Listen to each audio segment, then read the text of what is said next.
Okay, so we're going to jump in here and continue what we just did yesterday, and maybe you're watching this back to back, which would make it make even more sense. So yesterday, what we did is we took actual data, right? We took data, we went out, and we took test scores, right? And we looked at all the test scores, and we said, all right, let's go from the average, the mean, and let's go out one standard deviation, and let's see how much of the data I captured. And we said it happened around 66, 75, somewhere around there. Then we did the same thing for two standard deviations and for three. Well, now, right, we can actually come up with fact that we can use from here on out. Okay, and it says right here, in a normal, you guys, it has to say that word or this doesn't happen. If they tell you that the data is approximately normally distributed, we can apply the 68, 95, 99, 7 rule. Well, what's that? Well, this picture should make a lot more sense after yesterday. Here's the mean. And if you go out one standard deviation away from the mean, you capture 68% of all of the data. Okay, careful with your arrows here. If you go out two standard deviations, right, you capture 95% approximately. And if you go out three standard deviations, you've captured almost all of the data. In our examples, we captured 100% of the data. Okay, but this is an approximation. Okay, so down here, we're just going to do one example. So really short notes today, and then the time is going to be spent doing the homework problems.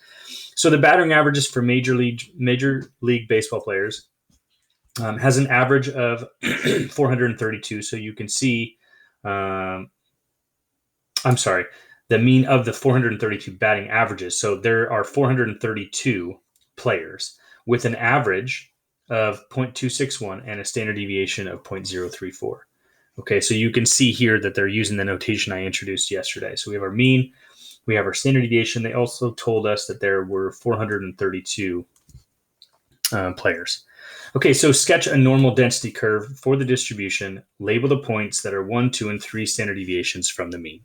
So this is very basic, but it's really important. So when you guys sketch, you do your x-axis with some straight edge.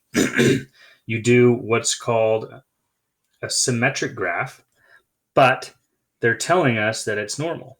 Okay, and so what that means is it doesn't matter, how high up you went with this. Okay, you can draw whatever symmetric graph you want, but if it's normal, the mean will be right in the middle, and so your mean would be 0.261.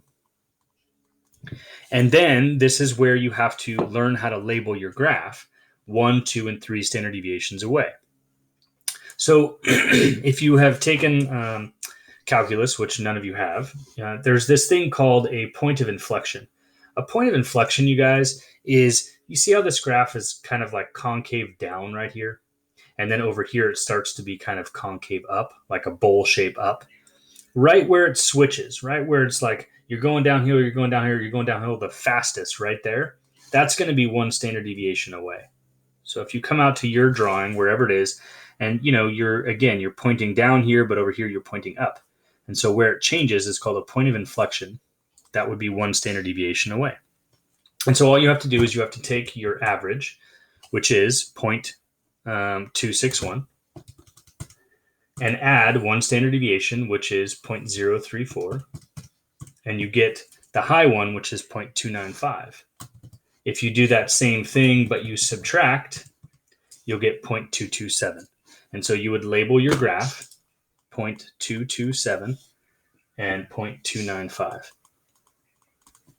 Again, not hard math, okay? It's just making sure you understand where to put them. Okay, so let's do a second standard deviation. Well, second standard deviation is going to be about the same distance, so way out here and way out here, right? So the distance, your tick mark should be about the same. And same game, instead of adding 1, we're going to add 2 standard deviations. And so I take the mean and I add 2 of those guys and I get 0.329. So this is 0.329. And if I subtract it, change that to a minus, I get 0.193. So 0.193. Okay. The data does continue to go, right? So it's way out here. And it's way back here. And again, you're going to add 3 this time to get 0.363. And when you subtract 0.159. Okay, and so we sketched our normal curve. What does that mean? Okay, so this is the distribution of all the players, 432 of them. They all go to bat, they all get a hit or they strike out. They have an average. And underneath this density curve, which by definition has an area of 1, so it's going to capture 100% of the data. Okay, the average, the mean, is right in the middle of your symmetric graph. Going 1 standard deviation in each direction, right, would capture 68% of all of the players in the Major League Baseball batting averages. If I go out to 2, I've captured 95%. And remember, this is symmetric, right? And so if I go out 3, I've captured almost 100%. Okay, so once I have my graph, I can answer simple questions about what percent of the batting averages were above 0.329. Well, you'll recognize 0.329 if you did this correct, which we did. It's right here. Okay, so what we're trying to find is what percent of players have a batting average higher than 0.329. Well, we can use this graph up here, this symmetry thing, right? So again, if 68% is 1 standard deviation away, that means because of symmetry, both of these are 34%, right? And so forth. So we can go do simple math down here, and let's try to figure out an easy way to do this for our brain. Okay, so let's start here. Isn't that the dead center? Right? So if that's the dead center, that means that 50% is below 0.261.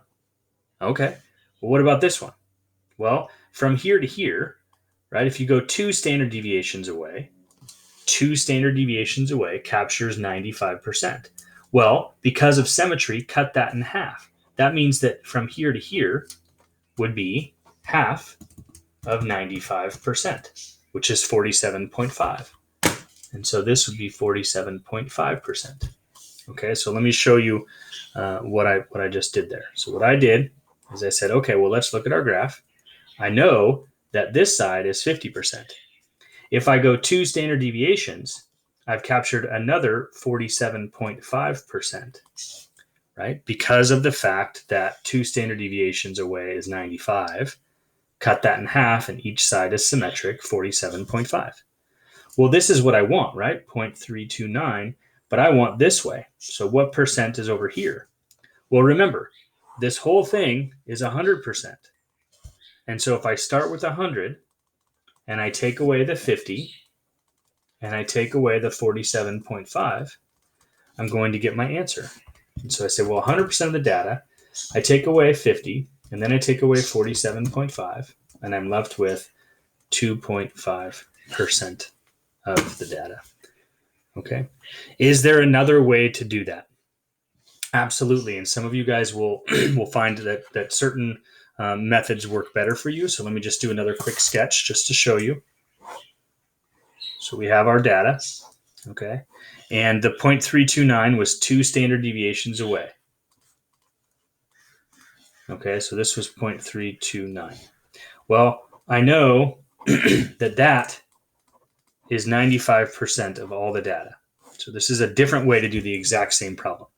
Well, if this is 95%, doesn't what's left over have to add up to 100? And it's symmetric, right?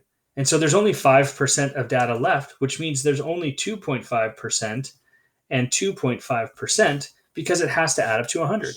And so if you want to know what's above that, there's your answer, 2.5%. So there's lots of ways to do it.